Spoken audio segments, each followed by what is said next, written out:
আমি সবসময় পাহাড়ে আসি, পাহাড়ের মনোরম পরিবেশে ভিডিওগুলো তৈরি করার জন্য। তাই আপনাদেরকেও আমি পাহাড়ের কিছু মনোরম পরিবেশ দেখাচ্ছি। এই যে দেখুন, এখানে হলো পাহাড়ি এলাকায় বিকালবেলায় যদি আপনি ভিডিও তৈরি করেন অনেক সুন্দর হবে, অনেক মনোরম পরিবেশে। কিবা বিকালবেলা রৌদ্রগুলো হলো মিষ্টি রৌদ্র, লাল রঙের। সেই রৌদ্রগুলাতে আপনি যদি ফটো কিবা ভিডিও তৈরি করেন অনেক সুন্দর হবে। কারণ এই যে দেখুন, এখানে পাহাড়, পাহাড়ের মধ্যে সবুজায়ন, সুন্দর সুন্দর গাছপালা রয়েছে। এই গাছপালাগুলা দেখার মজাটাই এখানে আলাদা।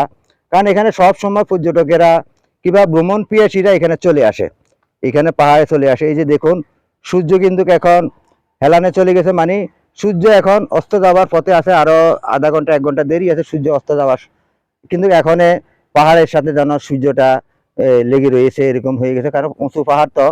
তাই এই যে আমি পাহাড়ের মনোরম দৃশ্যের ভিতরে এখানে এসে, এই যে সুন্দর সুন্দর লেক আগল হয়ে রয়েছে, এখানে লেকের ভিতরে সুন্দর সুন্দর সবুজ গাছপালা আছে। কিবা পাহাড়ের মাধ্যমে যখন আপনারা ঘুরতে আসবেন, পাহাড়ে আরোহণ করতে আসবেন, সবসময় সাবধানতায় চলাচল করবেন। কারণ পাহাড়ের সবুজ গাছপালার ভিতরে সবুজ রঙের কিছু সাপ আছে, সবুজ রঙের কিছু সাপ আছে। সাপগুলা কিন্তু পাতা রঙের মতো, এগুলা পাতার মাঝে বসে থাকে। অনেক সময় আমরা হয়তো এখানে ফটো তুলতে গেলাম, নয়তোবা একটা কন্টেন্ট তৈরি করতে গেলাম, কিংবা যে কোনো মানুষ ভ্রমণ পিয়াসী আছে তারা হয়তো উপরে উঠতেছে, এই তখন কিন্তু তারা কামড় মারে, হাতের মাধ্যমে কোপালের মাধ্যমে কামড় মারে। তাই বিষধর সাপ থেকে দূরে থাকুন, চোখ কান খোলা রেখে পাহাড়ে ভ্রমণ করুন, পাহাড়ে আরোহণ করুন। অবশ্যই সাবধানতার কোনো নাই, সাবধানতা চলাচল করলে আমাদের কোনো আর বিপদ আসবে না। পাহাড়ে আসবেন আপনার পরিবার পরিজন নিয়ে, সুন্দরভাবে আপনারা পাহাড়ে ভ্রমণ করবেন।